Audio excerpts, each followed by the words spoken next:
Tole, tudi z moje strani seveda lep pozdrav vsem, ki ste si vzeli nekaj časa v tem ne najbolj za tiskovne konference primernem vremenu. Izpostavili ste se številnim zlasti mokrim nevšečnostim. Mislim pa, da bo ta dogodek vendarle odtehtal vašo pripravljenost. Lahko rečem, da je pred nami zelo posebno delo, pogumno, zelo ambiciozno napisano in nenavadno tudi zaradi tega, ker združuje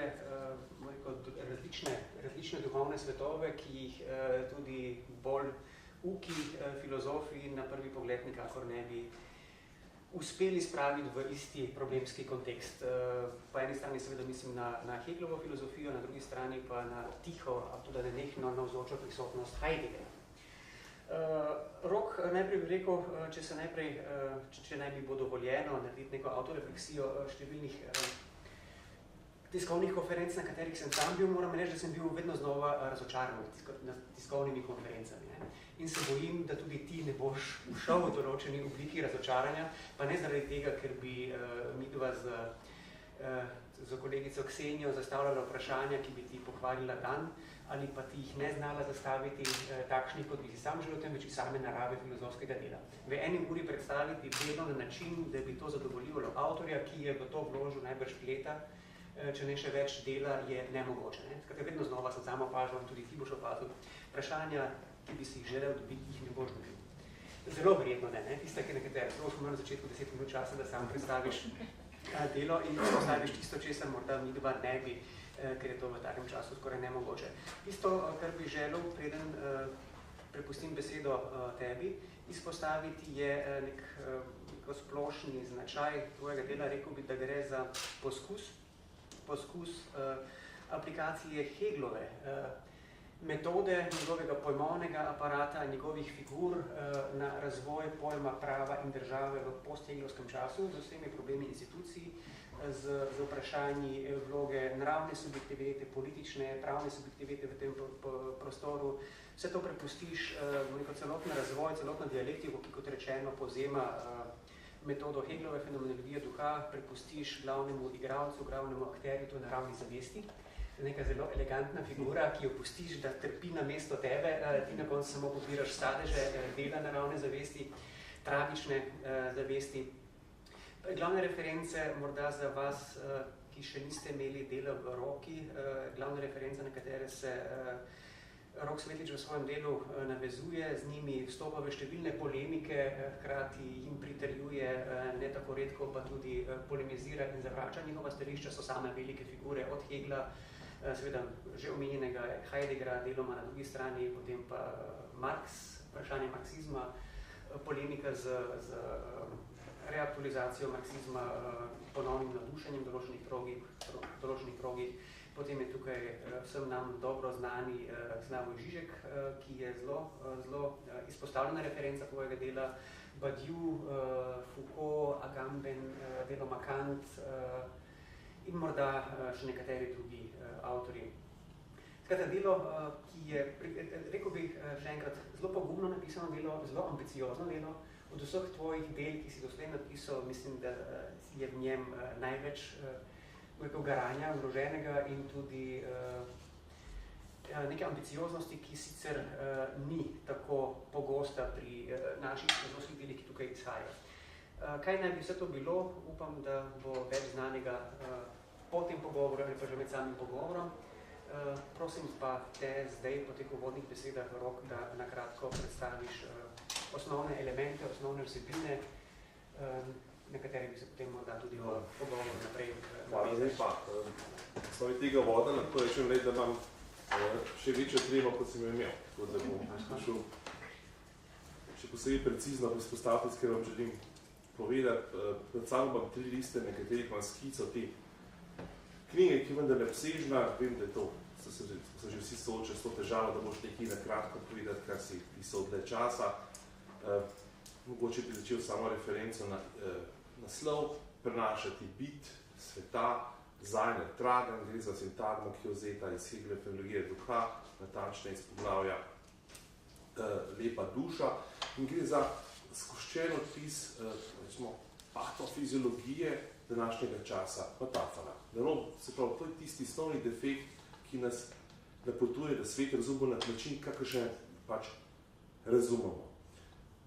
Razmišljam, mi smo Žižka, Žižek pove, da začne predavati vic, jaz bi pa povedal recimo neko predavo, oziroma neko metaforo, primer, s katero vam bi rad ilustriral, v kom pišem. Zgoščeno, če bi hotel povedati, kaj je predmet te zadeve, bi povedal tale primer. Ljudje vprašajo, kaj si mislite o razmerah v Sloveniji. Vse slabo. In tam ministrstvo nadaluje oblasti ni korektna in tako naprej. Ampak, pred kratkim se je na določenih vejah oblasti marsikaj spremenilo. Da nimo pravosodju, zaostanki padajo, zamišlja knjiga je urejena in tako naprej, ne bomo se pomenilo s podrobnosti, ampak za čuda rezultati anket so isti. Tukaj se lahko začne naš miselni poskus. Se predstavljate, da bi pomanjkljivosti na neki panogi, neki veji delovanja države še naprej upadale. Približevali se bi nekaj praktično idealnem razmeram in sem prepričan, da bi velik delež ljudi še vedno ustavil pri svoji oceni. In če ta miselni poskus zaostrimo do konca, da rečemo, zamislite si, da se zgodite nekega dne v Republiki Sloveniji, ki je zlučijo pri 5 dnevu, da najdete ene same pomanjkljivosti, in sem prepričan, da bi določen del ljudi še vedno ustrajal, da vse narobe, in če bi ga vendarle prisilil za tako ali drugače, da bo ga pripoznal dejstva, bi to sprejel z nelagodjem. Ta knjiga je knjiga o tem človeku. Ta knjiga je raziskovanje neke miselnosti, ki je tle od nekega simpatičnega godanjaštva, ki ga povzema tisti lepi italijanski pregovor, ki pravi, dežuje prekleta vlada. Gre za neko devarno, neki defekt, s katerim mi pristopamo k našemu svetu in postavimo pod vprašanje našo temeljno odgovornost in odgovornost do naše biti. Mogoče še ena metafora, ko vidim jaz Evropo, pa zlasti Slovenijo, kolikor je pogrezana ta defekt šibkega mišljenja, ki ne more sprenašati biti. Ilustracija. Bangladeš. Pred nekaj leti se je tam zgodila strašanska tragedija, kjer se je za slabe gradnje vase skolabirala cela proizvodna neke tekstilne, pokopalo je 800 ljudi, ne vem, grozljivo, cela Zahod je bil sodeležen kot konzumenti teh izdelkov s podgovorni in tako naprej. 3-4 dni kasneje odpre časopis in velik masni naslov, v Bangladešu ulice gorijo, nemiri in tako naprej. No, pa zdaj bi bilo treba prebrati, če podnaslov. Tisto, kar je generiralo konflikte oziroma bes ljudi, bil pa zakon o bogoslužstvu. Ne tisto, da so ljudi končali. To je neka ilustracija, s katero želim opisati, kako nevarno je to mišljenje, ki se zateka ki ne more prenašati biti in namesto tega se zateka v neke paralelne svetove, tem nekaj kasneje govoril in kako razdiralni je. Se pravi, to ne bo zadnja moja referenca, nekaj ukrepajo dnevno politične fenomene.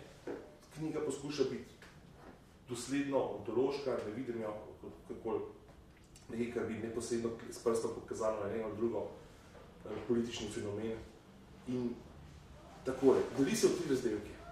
3 razdelke, prvi razdelek ilustrira tisto, kar Heidegger imenuje zahodna metafizika, vidim pač problem tistega vzroki, za česa smo se znajdli v situaciji, kakršni smo se, v sami dialektiki zahodnega mišljenja. Torej, težko je reči, da je pač nekdo, ki je pripadnik takega pogleda na svet, kriv za njegov pogled. Razgrnem, avtor je od Platona do Marksa, za razliko od Heideggera, ne do Nietzscheja, do Marksa, ker se mi zdi, da se v prav Marksovi filozofiji zgosti v konici tisto razmišljanje, ki je za razumetje današnjega časa najbolj pomembno. Da ne bom predolgo, bi povedal samo z tega razdelka zadnji, recimo fotofiniš, ki obsega zadnjih 200 let, se pravi recimo od Hobbesa do Marksa, kjer se zgodijo ključni obrati, ki določajo tisto, kar opredeluje naš pogled na svet ta trenutek. Začel bom z enim stavkom, filozofskim stavkom, ki je mogoče izjemno razopit, hkrati je popolnoma narobe razumljen. Hobbesov stavek, človeku volk. Leto, kakšen stavek je tako slabo napačno razumljen, kot je ta. Namreč, ne gre za to, da je človek po Hobbesovi predstavil naravnem stanju, prišel na raven živali, nasprotno, prišel je pod raven živali. Zakaj? Živali niso pogrezane v strukturno suicidnost. Naravno stanje je pa točno to. Žival je v svojem agresivnosti racionalna. Napadi takrat, ko je potrebno. Ko pa ni potrebno, pa njena agresivnost, suicidnost, torej agresivnost preneha. Ljudje smo po sami strukturni nujnosti pogrezneni v to špiralo.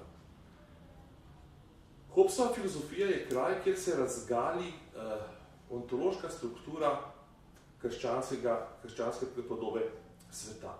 Namreč v krščanstvu človeka jemljamo, pogosto najbolj razopita fraza je imago Dei, človek je stvaril, Bog je stvaril človeka po lastni podobi. No, prvi Mojzesovi knjigi je pa še en stavek, ki mislim, da lepo opisuje ekstremno napetost, ki se nahaja v samem pojmu človeka v krščanstvu. Glasi se pa takole. Gospod Bog je zemskega prahu oblikoval človeka. V nosnice mu je pihnil dih in takoj človek postal živo bitje. Se pravi, gre za to, preprosto povedano, človek je materija plus tuja volja. Ko se krščanska podoba človeka v začetku novega veka sesuje, je človek zgolj še materija. To je tisto, kar se pokaže v Hobbesovem naravnem stanju. Človekova suicidnost, njegovo premetavanje v špirali, kjer se izčrpava in je se lahko reši zgolj sklenitvijo družbene pogodbe, s čimer ga dvigne zgolj na raven živali. Družbena pogodba ni vstop v raj, v rajski svet, ampak je zgolj vzpostavljanje mirnega življenja. To je točno, to je kritika potem mnogih bodočih avtorjev v nadaljevanju. Skratka, točka, s katero se začne novi vek, je neznanski padec človeka v ontološkem statusu. V krščanstvu je človek praktično držal za kljuko raja. Vsak trenutek bi se moralo zgoditi. Bral je, pojdita, razmnožita se, krljujta ribam v vodi, laznini na zemlji, ptica na nebu, skratka človek je bil nad vsem stvarstvom. V naslednjem trenutku se pa znajde, da je padel pod raven živali. To je potnica, s katerim se začne zadnjih 200 let zahodne metafizike.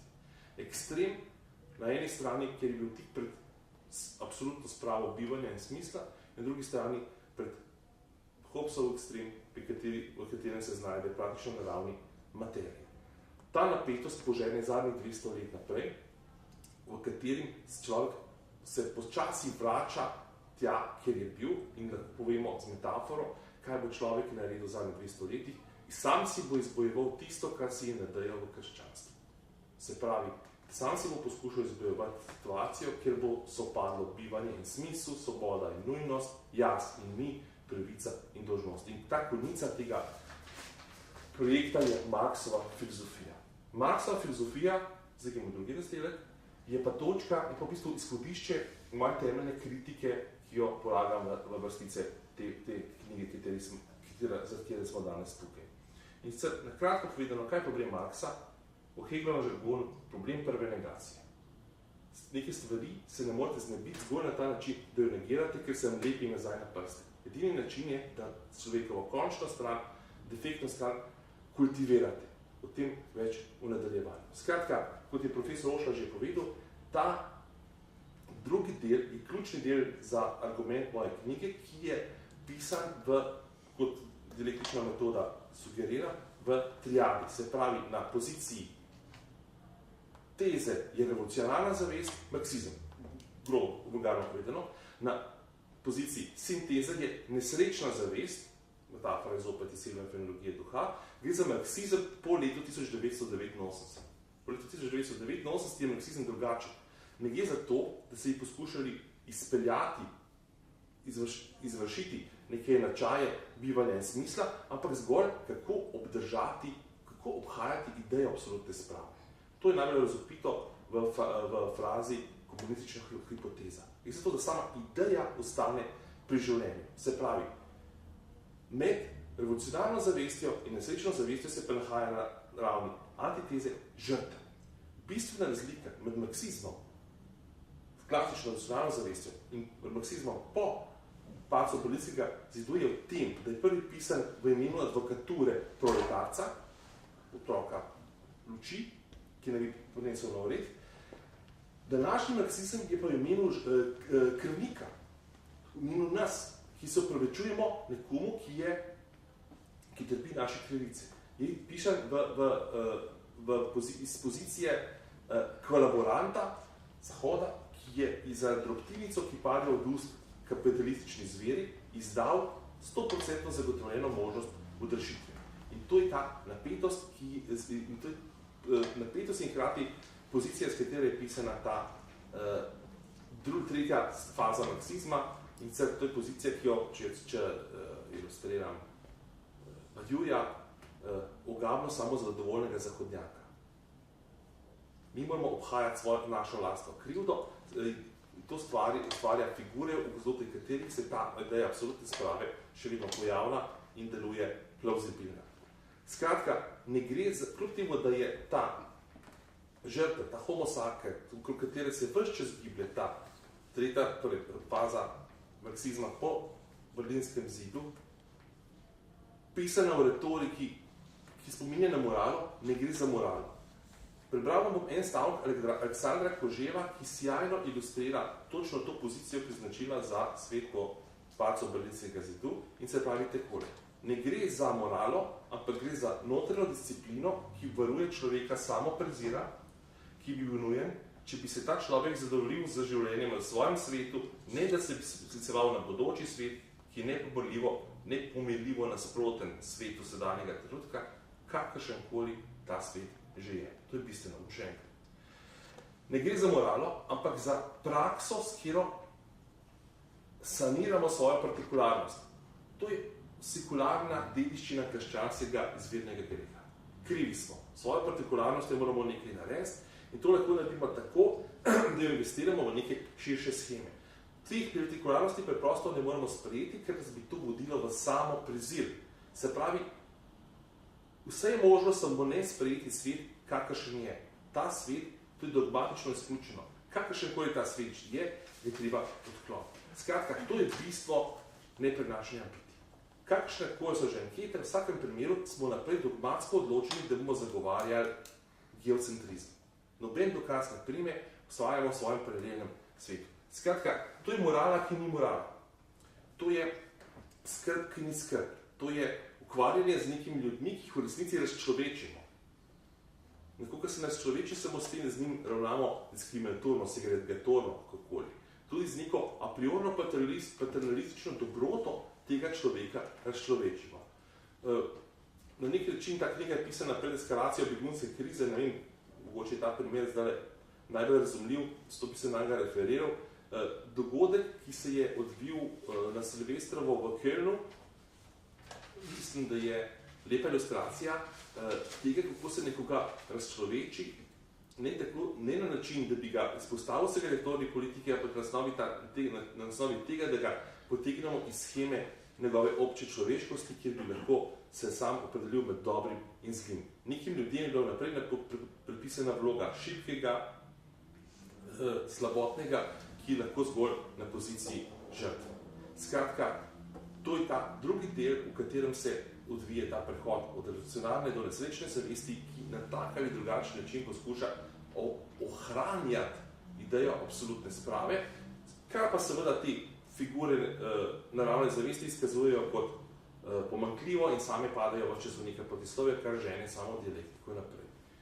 Tretji del, če je bilo tisto prej kako diagnoza, ne bo to kurativa, tretji del se zavzame na nek način za demokracijo, ampak tega ne razumeti v institucionalnem smislu, to že imamo, ampak na sam način razumetja sveta. Se pravi, je za idejo, kako spraviti med seboj končno in neskončno plat človeka. Ideja, ki zagovarjam, je, da mora človek, če želi biti svoboden, imeti zadovoljeno tudi njegovo končno plat, recimo željo.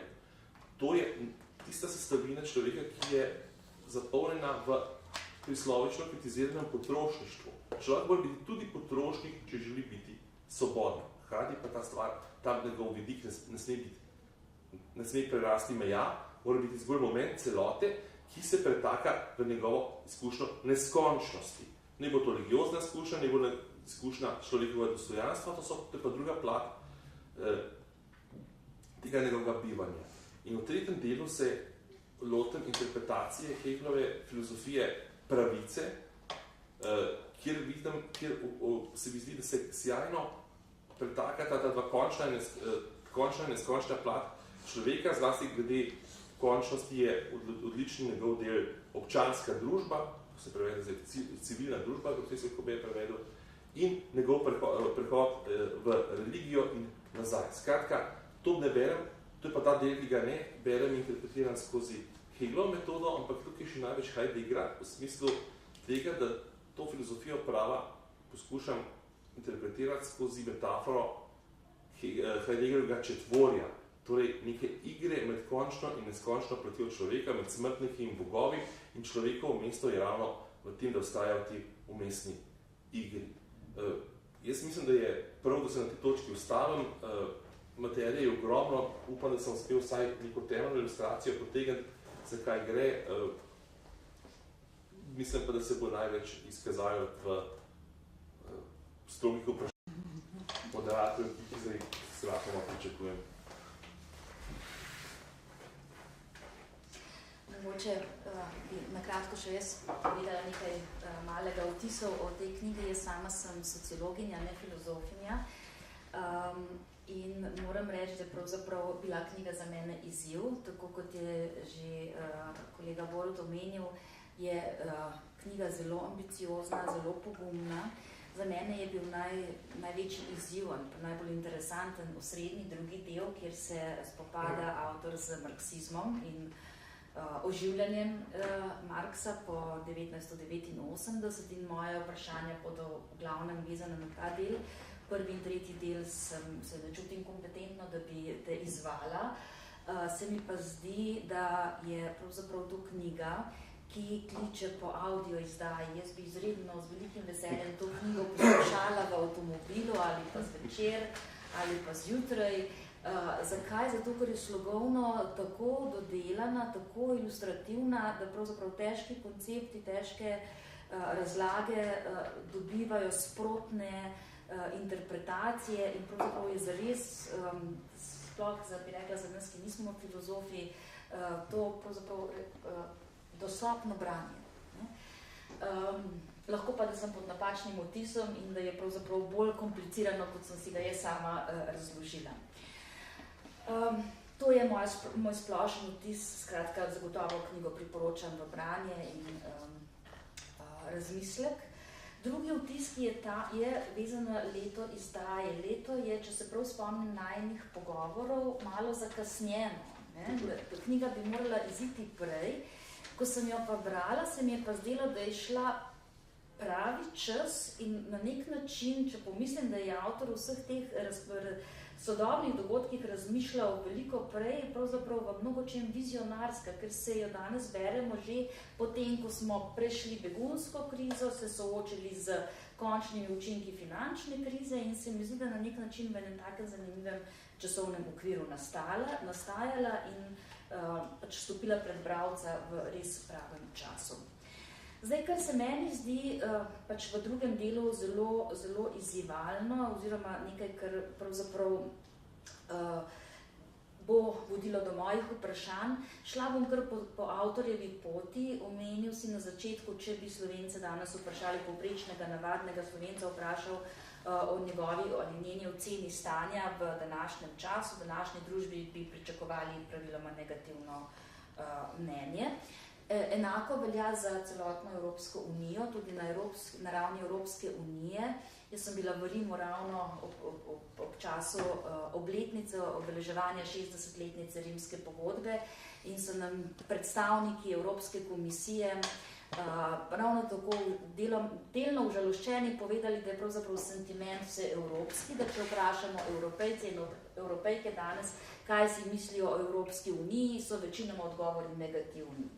Da je to pač neka slaba ideja, da je nefunkcionalna. Potem ko sem se vrnila domov, prebrala anketo Dela. Slovenci in Slovenke Evropsko unijo povezujemo z dvema dobrobitima. Prva dobrobit je evro in druga je prosto potovanje, se pravi Evropa brez meja, šengenski režim. In tukaj se pravzaprav približujemo temu vprašanju krivde, s katero si tudi delno opisal svoj projekt. in bom kot tretjo ilustracijo omenila Kostasa Dozinasa, ki je ideolog bil nove levice, Sirizine levice, danes sedi v grškem parlamentu. Kot ideolog še te nove levice je napisal neko besedilo, ki pravzaprav se res bere kot neke vrste obtožba Zahoda, pa tudi obtožba predvsem vzhoda, nas, ki smo se po 1989 priključili potrošniški družbi, kaj pa češ pričakujete od sveta, saj ste se pustili prodati za iPhone, za Apple, za turizem, počitnice v Grčiji in tako naprej, in zdaj si pa želite kar naenkrat neko vračanje k vrednotam. Skratka, obtoži nas kot potrošnike, ki smo na nek način se izneverili možnosti, da bi bili osvobojeni, emancipirani in da bi živeli pač v neki dobri družbi, kjer bi veljala neka pravila skupnega napredovanja. No in še četrta ilustracija je pa seveda papežev nagovor ob 60. obletnici Rimske pogodbe, kjer nas je spomnil skupaj z še nekaterimi predstavniki Evropske komisije, da Evropa je izvorno, ali Evropska unija, ideja o zagotavljanju miru, se pravi večni mir, kantovski na nek način, ki je preoblečen v povojno razmišljanje o tem, kako zagotoviti mir. Na to smo danes pozabili in nas mora seveda kontradiktorno skoraj da morda opozarjati ljudje, ki jim pa že dlje časa več ne zaupamo, kot da bi bili nosilci nekih vrednot, se pravi politične elite. Skratka, kje smo se tukaj izgubili in zdaj moje vprašanje. Ko govoriš o Marksu, ko na nek način obračunavaš z revizionizmom Marksa, se mi zdi, da nam razložiš, da smo ujeti v modernistično paradigmo, oziroma to je moje razumevanje, binarnih nasprotij, ki se jih nismo znebili. Kljub Derridaju, kljub lingvistiki smo še vedno ujeti v neke opozicije, ki jih ti razlagaš na primeru Homo Sacer, ki jih obravnavaš na primeru seksizma oziroma spolne identitete, na primeru predstave o tem, kdo je tujec in kdo je domačin, in na nek način nismo sposobni iziti ven iz te bipolarne skoraj da predstave o svetu, kjer nekdo mora igrati to vlogo tujca. Sam, če pravilno razumem, opredeliš tujca kot strukturno nujnega, tisto, kar te moti, je, da temu tujcu vnaprej usilimo v tvoji kritiki Badieuja, usilimo neko podobo tujstva, s katero se on nikakor ne strinja oziroma z njo nič nima. In tukaj je begunska kriza pravzaprav izrazit primer tega in po moje najtrši oreh za revizijo ali pa za revitalizacijo marksizma. Jaz svoje kolege, ki so na tej strani revitaliziranja, vselej vprašam, kdo je proletarec v 21. stoletju in kdo je elita oziroma kdo je vodja, kdo bo prevzel vlogo partije ali pa avantgarde, ki bo to ljudstvo peljal naprej. Omenila sem Dozinasa namerno, ker se danes zdi, kot da je kompromitiran, vstopil v Sirizo, ki ne, oziroma v vlado, Sirizino vlado, ki ne, veljavec za levico. Migranti, kot naši razredni zavezniki, pa ne želijo biti proletarci. Oni želijo biti srednji razred. Komaj čakajo, da bodo vstopili v svet potrošnje, turizma, iPhone-ov in tako naprej. Razredni boj ne zanima. Skratka, kako iziti ven iz te bipolarnosti, polarnosti, antagonizmov, od tujcev, migrantov do nazadnje seksualnih binarizmov, moški, ženska in tako naprej. Sem pravilno dojela tvojo poanto ali imaš odgovor? Ja. Upam, ga moraš imeti, ja. To je ključno vprašanje, seveda. Gre za, pa bi začel recimo samom krivdo. V nesrečni zavesti je sam posameznik subjekt razumljen kot grehoten, zaradi tega, ker se sebe prepozna v diskontinuum z nečim drugim. To, kar sem jaz, je določeno s tem, da nisem nekdo drug. Se pravi, Slovenija je predeljena, recimo tako, državna tvorba, ravno zato, ker se loči od neke druge entitete. Ključno za šibko mišljenje je, da narobe razume proces, ko bo svojo partikularnost predal univerzalnosti. Univerzalnost je resnica partikularnosti. prosto po kantu, ravnaj tako, da maksima tvojega dejanja postane obči zakon. Se pravi, bodi univerzalen. S tem ni nič narobe. Problem je, če se tega lotimo na naiven način in poskušamo svojo partikularnost kultivirati, pretvoriti v univerzalnost, na ta način te želimo likvidirati. S tem stoji in pade ta knjiga. Se pravi, ideja marksizma ali pa šipika mišljenja je na generalni ravni seveda popolnoma pravilna.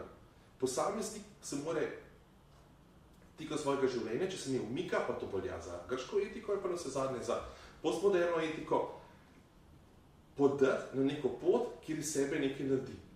Se pravi, najde se kot nekaj svojega, kot odraščajoči človek ali pa kot neka družba pred nekim izzivom in na koncu izpolnitve rešitve soočenja s tem izzivom, bomo svoje partikularnosti v nekaj narediti.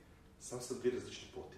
Ali na ta način, da svojo partikularnost razumem kot grehotno in jo poskušam likvidirati. To je recimo zgoščeno opisano v Marxovem projektu odprave vseh antagonizmov na načelni ravni, kako s tem, da posameznika likvidiramo. S tem, da na institucionalni ravni posameznik ne obstaja več, ker ni pripoznan v mediju lastnine, buržuja, se pravi nekoga, ki ima pravico se loči od nekoga drugega in tako naprej. Lepe so besede Marxa v židovskem vprašanju, ki pravi, potem kritizira človekove pravice, ki so danes naša svetinja in pravi, človek se ni osvobodil lastnine, dobil lastninsko pravico. Človek se ni osvobodil religije, dobil pravico verovanja. Človek se ni dobil in tako naprej in tako naprej. Skratka, ideja je, kako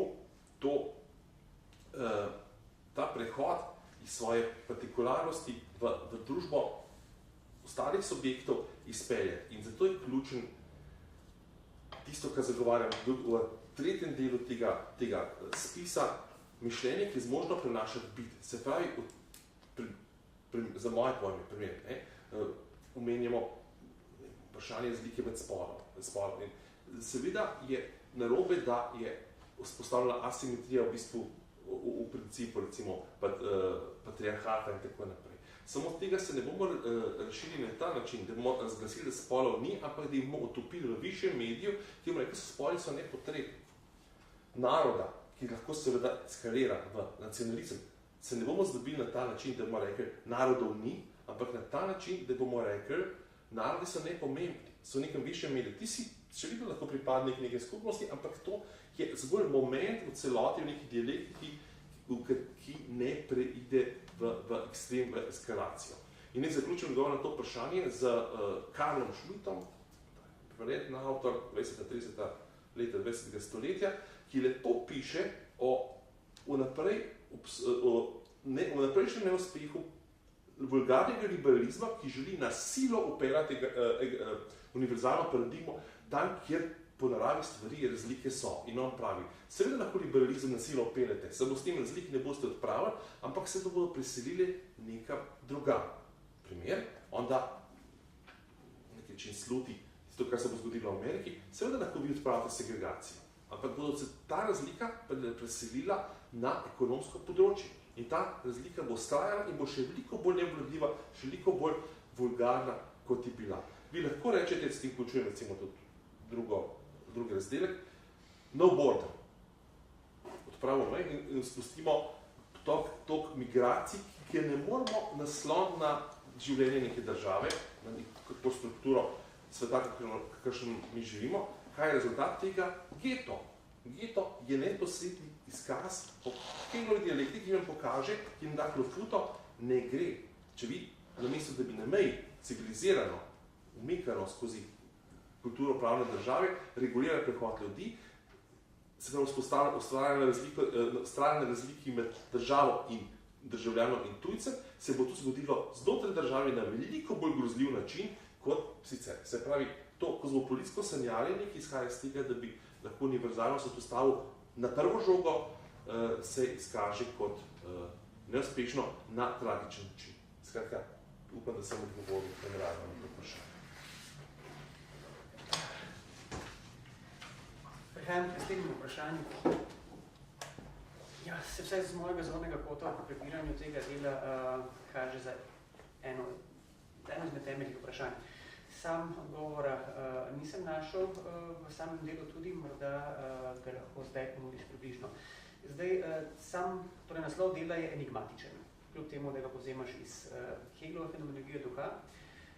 Na koncu ga razložiš, zaenkrat puščamo v strani, tudi podnaslov dela ontologija prava in države vendarle bolj razbistri razumevanje tega, o čem bo tekla beseda. Ne gre za ontologijo katerekoli države, kateregakoli prava, temveč, če sem prav razumel, popravljeno prosim, če je moje razumevanje napačno, gre za ontologijo sodobne liberalne demokracije. Na nek način je tvoje delo apologija, zagovor. Tisti, ki bi se brali, gre za zagovor in apologijo liberalne demokracije. Zdaj, na prvi pogled je to zavajajoče, zato ker je motivika, ki te usmerja heideggerijansko, usmerjena, skratka, končna vsebina, končni cilj, tam, ki se vse ustavi, je heideggerijansko četvorje. Obvarovati, reševati zemljo, sprejeti nebo, pričakovati Božje in pospremiti smrtne ljudi. Tu se vse skupaj konča z neko vrsto zaupanja, gezinunga, neke moralne substance, ki to sprejema. Na tisto, čemu želim priti. To ontologijo sodobne liberalne demokracije in pravnega sistema utemeljuješ, spremljaš skozi celotno evolucijo dogodkov post-hegelovskega univerzuma, preko marksizma, preko sodobnih postizmov in tako naprej. Zelo zanimivo je, da se sklicuješ, prej sem že to omenil, na dva avtorja, po eni strani Heidegger, ki je nekoliko bolj skrit, na začetku ga malo omeniš, na koncu igra, sicer ga pa ni nikjer. Celotna knjiga o Heideggeru ne govori, pa vendarle je nenehno prisoten. Torej, ena referenca je Heidegger pri apologiji liberalne demokracije, druga referenca je Hegel pri apologiji liberalne demokracije. Skratka, šlo bi rekli, da bi en in drugi podpisala to, da bi bila se zagovornika liberalne demokracije, ne Hegel in ne Heidegger. Zdaj, poleg tega sta avtorja, oba filozofa tudi glede na njun način filozofiranja, glede na njune glavne filozofske cilje, težko uskladljiva znotraj ene tematike. Na začetku sem dejal, da je tvoje delo zelo pogumno in ambiciozno, ker počneš natanko to. Dva avtorja povežeš na nekem polju, na katerem se sama ne bi nikoli povezala. In skušaš pokazati, da je sama dialektika razvoja države, vloge subjekta, moralnega subjekta, naprej pripeljala do tega, da nam ne postane nič drugega kot to, da temu redu, v katerem smo, zaupamo. Da sprememo potem, kar se da po celotni dialektiki, ne z vsemi napakami, pa vendar ne. Tisto, kar, če pridem k vprašanju, povej mi, kaj upravičuje? Čem vidiš, ali moramo nakratko povedati, zakaj prav Hegel in Heidegger služita temu kot glavna konceptualni referenci, tudi na pojmovni ravni. Deloma se tvoje delo bere kot nadaljevanje fenomenologije duha, dikcija kot fenomenologija duha, naravna zavest igra to vlogo, zelo praviš, mi ne bomo ničesar naredili, prepustimo naravno zavest, samo nemo opazujemo, na koncu pa samo izpostavimo rezultate. Ona je pravila boj za nas. Zakaj misliš, da je za upravičevanje sodobne liberalne demokracije naveza Hegel, Heidegger najbolj konstruktivna? Na prvi pogled se mi zdi, da to nemogoče. Kaj upravičuje to? Ja, ontologija, odnos do biti, zato ker seveda na institucionalni ravni, tisto, kar napiše Hegel v njegovi filozofiji prava, če kar danes beremo, to se držimo za lase, seveda oni proti svobodi izražanja, proti volitvam in tako naprej. Apologija vojn. Ja, belicizem, se pravi vojne so nujne, še kakšna ženska, kako ve in tako naprej. Skratka, tukaj za te ravni seveda ne najdemo ničesar, zato tega sem to optiko Heideggerovo izbral v nadaljevanju. Zakaj Heidegger? Zaradi odnosa do biti. Se pravi, oba dva avtorja vidim ravno na tej točki, da sprejemata svet takšen, kakršen je, kot edini možni okvir, da se z tega karkoli naredi. Se pravi, če, povedano a contrario, ni možna revolucija. Povedano skozi Heideggerovo retoriko, človek je lahko gospodar bivajočega, ne more pa gospodar biti. Mi lahko naredimo revolucijo, se pravi, sprejemamo, ne mislim revolucijo v smislu marksistične revolucije, poskušamo pa skočiti lastno senco, ampak to se ne da. To je isto, kot bi poskušali napisati zakon o tem, da je treba spoštovati zakone. To mora priti samo po sebi. In dejstvo je, da mi lahko znotraj teh sveta, kakršnega smo, tako defekte opišemo in se na njih odzorimo zgolj znotraj diapazona, in ga ta trenutek odpira razumetje biti. In glede tega ni treba predstavlja volje, smo v svetu, ki imamo največjo senzibilnost za trpljenje drugega v zgodovini človeštva, smo v svetu, kjer je moč najbolj institucionalizirano zamejena, recimo, boste kritike, imamo elite in tako. Vedno so bile elite, samo danes imamo te elite, ima šibki človek, močni človek ne rabi prava, šibki človek ima največ instrumentov, da se lahko bori zoper to moč. Se pravi, gre za neko dialektiko, ki nam je dala preko absolutizma pravna država, preko človekove pravice, dostojanstvo, preko tretje generacije, preko marksizma, seveda tudi izjačnost uma, brez nadaljnega na delo. Delovske pravice, to je vse, kar je nekaj čin odlagalo po predloge vseh žrtev te rezultate. In to je moj glavni razlog, da ta dva avtorja tukaj lahko si podata roke. Se pravi, ne gre, če poznam spet Šmitovo retoriko, ne gre za to, ali mi je všeč, ali nam to ni všeč. Ne moremo sveta spremeniti. To je zelo provokativno zdaj. Ne moremo ga spremeniti. Lahko znotraj istega naredimo nek obrat, ampak to bo zgolj še en obrat. To bo zgolj razdejanje, ki ga bomo ustvarjali. Edina stvar je, da presekujemo svojo senco. Se pravi, da smo nek način stegajoči se iz sveta, v katerem smo, je odprtost na nagovor nekega novega dogodja. Evo, zdaj, da ne bom ti latoči nekaj gre preveč na trencu, preskušal pozornosti, potrpežljivosti naših cestnih poslušalcev, ampak le znotraj tistega, kar se ta trenutek odpira, lahko mi naredimo korak naprej. Ničem ne pomaga se najdeti nazaj v fotelju in se zamisliti idealni svet. To je recimo tudi na nek način, če dovolj lahko to rečem, tudi sporočilo tvoje knjige, ne? Da pač ne moramo abstraktno snovanje ni noben izziv. In velika napaka našega sveta je, da mislimo, da imamo te abstraktne forme pravice do obstoja, ker to je zgolj recepcija katastrofe. Dovolj eno vprašanje, opravičilo Ksenija. Ker se mi zdi zelo pomembno, včasih itak ne bo to zadost, da bi razprli vsa polja te problematike. Ko govorimo o prenašanju biti sveta in vprašanju povezljivosti Hegla in Heideggera, povej mi na kratko, ali je Heidegger, zelo provokativno vprašanje, ali je Heidegger kot rektor, nacistični rektor, se vadil v prenašanju biti sveta, ali je zgrešil biti sveta? Da razumemo, kaj se skriva za prenašanje biti sveta. Ne? Tisto, kar je, o tem se lahko potem še pogovarjamo dolgo, kdaj kasneje ali tudi sam. Po eni strani prenašanje biti sveta namreč izpostavlja trpnost, ne? Ta ničejanski ja und amen, ne? Vsemu. Po drugi strani pa se vendarle vem, tudi to ni tvoja intenca, da zdaj ne bi ničesar, ti namreč hočeš na koncu celo praviš spostaviti, uniči, torej razgraditi prepad med protestantskim zaupanjem in katoliško nesrečno prvega. Ne? Ja. Ampak kako to narediti, da bi bili bolj protestantski, zaupali svetu, se prepustili tej igri svetosti sveta, heideggerijanski, če pa je naša drža trpna. Skratka, nazaj k Heideggeru, a je to prenašanje biti sveta, kar je on počel, ali je to način, kako se biti sveta zgreši? Prenašanje biti sveta ne pomeni samo trpnost, ker ertragen ne pomeni samo dulden, ne pomeni, da jaz nič ne naredim, to pa gre za to, da sem sposoben svet, kakršen je sprejet kot neko mrežo, ki ima smisel. Se pravi, da nisem naprej nekaj razgradil z nekimi šolskimi figure, so stoicizem, skepsa in tako naprej, ali pa v končni fazi kartezijanstvo, dvomim v tem, dvomim v unem, vsako stvar lahko zmenil. Vprašanje je bil, kaj počel Heidegger. V končni fazi govor bi najdemo vsako primeru pri Heideggeru, se je on sam do tega opredelil in stopil z tega ven. Se zadnje vzeti rektorat za pičlih pol leta ni nobena pozicija. Se pravi, on je glede tega sigurno zavzel neko pozicijo. Ja, sigurno njegova odločitev za sodelovanje v nacističnem režimu je seveda shenična stran zvijačnosti uma in to je kraj, kjer lahko spoznamo, da je zgodovina klavnica. Se pravi, to je seveda ontološka sodba, ni moralna sodba. Do tega se ne bom predeljeval, ampak se to dogaja moralnosti in njegove odločitve, ampak mislim, da se nam lahko kaj hitro tudi zgodi, da mi pridemo do neko pozicijo, kjer bi težko, mislim, vidno, če rečemo skozi to metaforo sove za nazaj, je vidno lahko biti pameten, zdaj smo lahko za Heidegger pametni, ampak tisto, kar je on leta 33 naredil, je sigurno izhajalo točno iz tega, da se je poskušal odzvati neko situacijo in tukaj in zdaj nekaj narediti, se bo to pametno, ali ne lahko danes lažje sodimo kot imate.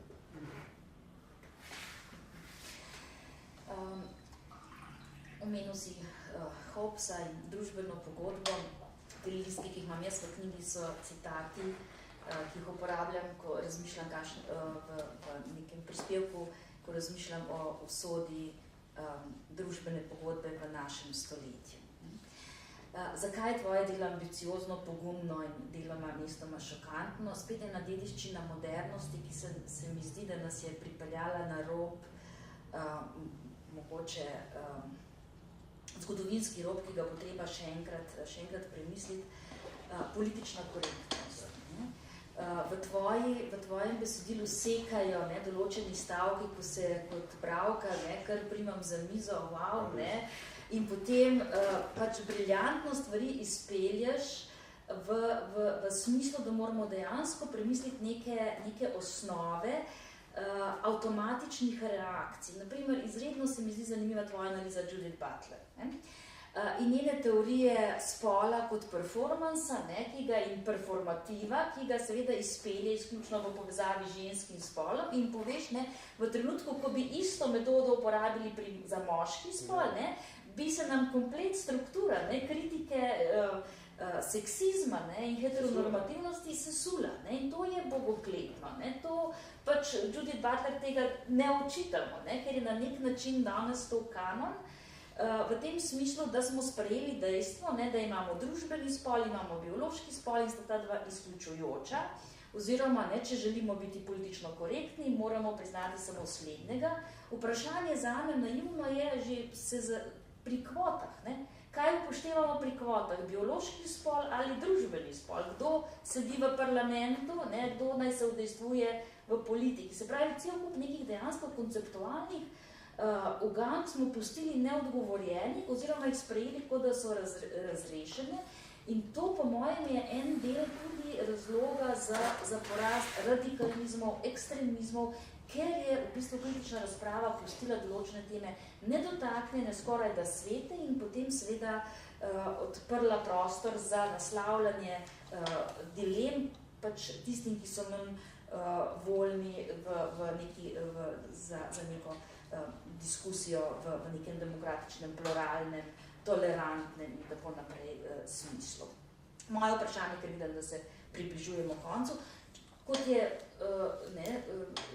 že Borut omenil, tudi meni se zdi, da govoriš o demokraciji, ne v smislu, govoriš o liberalni demokraciji, ampak ne v smislu specifično zahodne dediščine, ampak dejansko v smislu nekega spoznanja, nekega razvoja, progresije, ki seveda pomeni neko vrednoto, ki ni samo način politične organizacije, ampak tudi način prepoznanja svetosti človekovega življenja in tako naprej.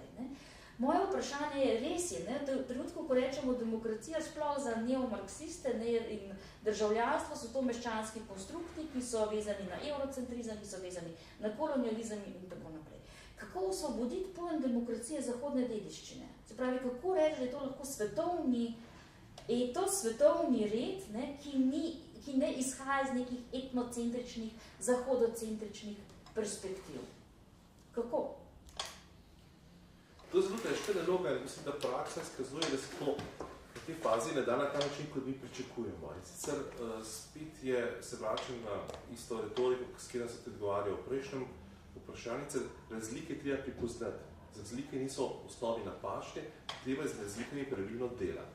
To, da se pač poskuša za bombniki širiti z evropsko zakonodajno demokracijo po svetu, pač enostavno dialektika pokaže, da to ne gre v praksi, vidimo, da pač, če bi Afganistan lahko postal zgolj s tem, da kopiramo, copy-pastamo naš pravni red demokracija, ni bilo to enostavno. Seveda to ne gre, nasprotno države, katere je pač ta miselnost posegla, so veliko slabšem stanju, kot so bile poprej. Se pravi, to lekcijo si moramo vsekakor vzeti k srcu. Dejstvo je, da demokracija, se pravi, ne demokracija, sleherni red, oblika sobivanja institucije sloni na tistem, kar gezino razmišljanje, se pravi, neka sistem sodb, forma mentis, kako ga bo poslovenil ta izraz, ki je, kakršen je, tega ne moramo spremeniti. In če bomo uporabili neko schemo institucionalno, ki ne bo v skladu s tem, bo začela narobe delovati ali bo pa v celoti razpadla.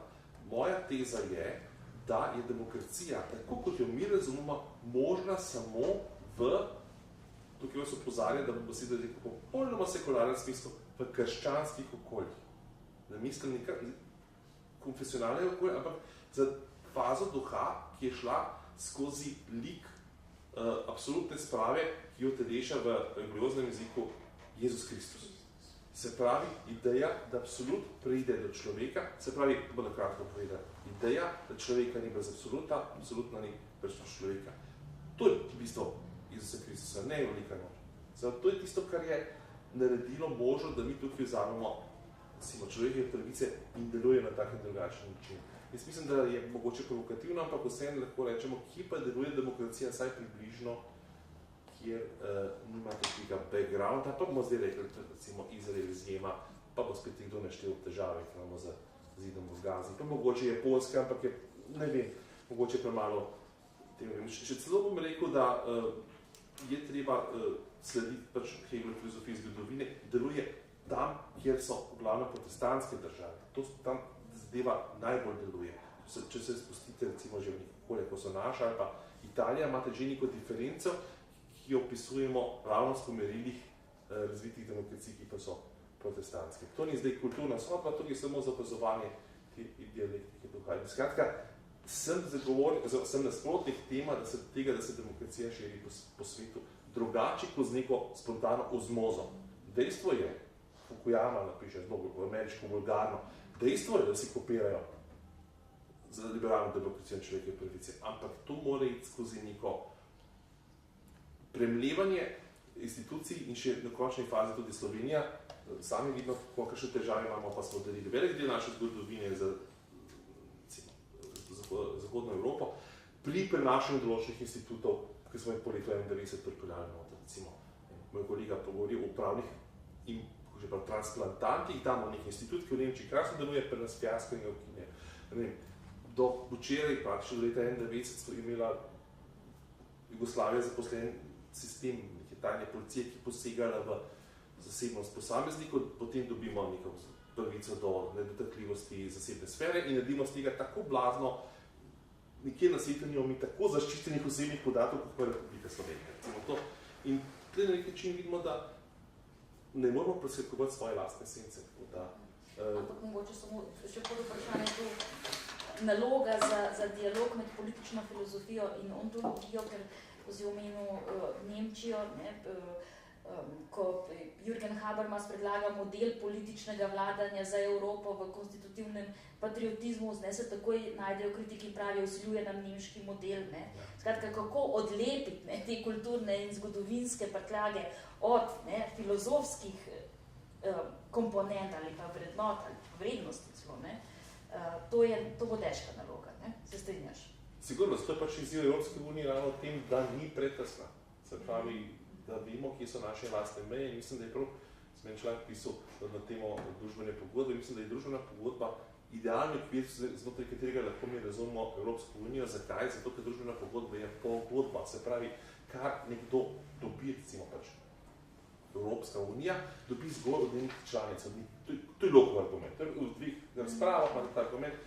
Če ne moreš prenesti na nekoga drugega več, kar imaš sam. Se pravi, mi nimamo pravice sebe svoje posegati v našo, recimo, interese, v našo suverenost, torej tudi Evropska unija ne more biti. To je zdaj popolnoma kramarska mentaliteta, ki je sjajna garancija, da nam Evropska unija ne more čez glavo. Se pravi, ni treba gledati k srcu, da mora Evropska unija biti prežeta z nekimi preveč ambicioznimi cilji, že to, da deluje kot neka taka temeljna schema, ki zagotavlja mir, je za moje pojme več kot ne more. Predlagam, da za konec pustimo še nekaj prostora, koliko že nam bo je šlo ostalo. Slušatelje, slušateljkam, vprašanje, kakšen pomislek za avtorja, seveda ne za naju. Ne, da za svoje odpovedala.